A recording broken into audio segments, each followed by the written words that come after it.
আজকে বৃষ্টির দিনে বসিয়ে দিয়েছি পটল চিংড়ি। তার জন্য দেখো এখানে পটল আর আলু দিদিভাই কেটেছে, আর আমি দেখো তেলে ভালো করে ভেজে নিচ্ছি। আর এই পাশে দেখো বড় বড় চিংড়ি, এটা সর্ষে বাটা দিয়ে হবে। এই দেখো কত বড় বড় চিংড়ি আছে। পটল চিংড়ির জন্য সব কেটে রাখা আছে। এই যে চিংড়ি, আর এখানে টমেটো, আদা বাটা, পেঁয়াজ কুচি সব কিছু রেডি করা আছে। ওটা দেখো ভেজে আমি তুলে নিয়েছি থালায়, আর নিয়ে যে হাতে দেখো জিরে, আর এই জিরেটা আমি ফোড়নে দিয়ে দেবো। ফোড়ন হয়ে গেলে দেখো ওটা আমি দিয়ে দেবো।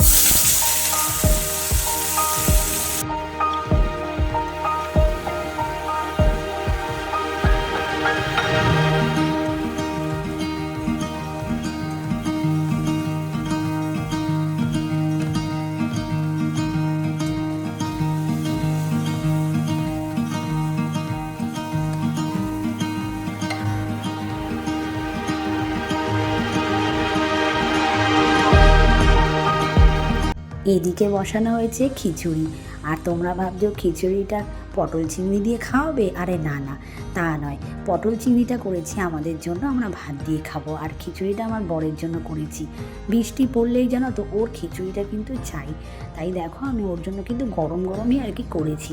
আর এই যে খিচুড়ি নামানোর আগে তোমরা যদি এইভাবে ফোড়নটা ওপরে দিয়ে দাও না, তাহলে কিন্তু খিচুড়ির স্বাদ আরও সুন্দর হয়ে যাবে।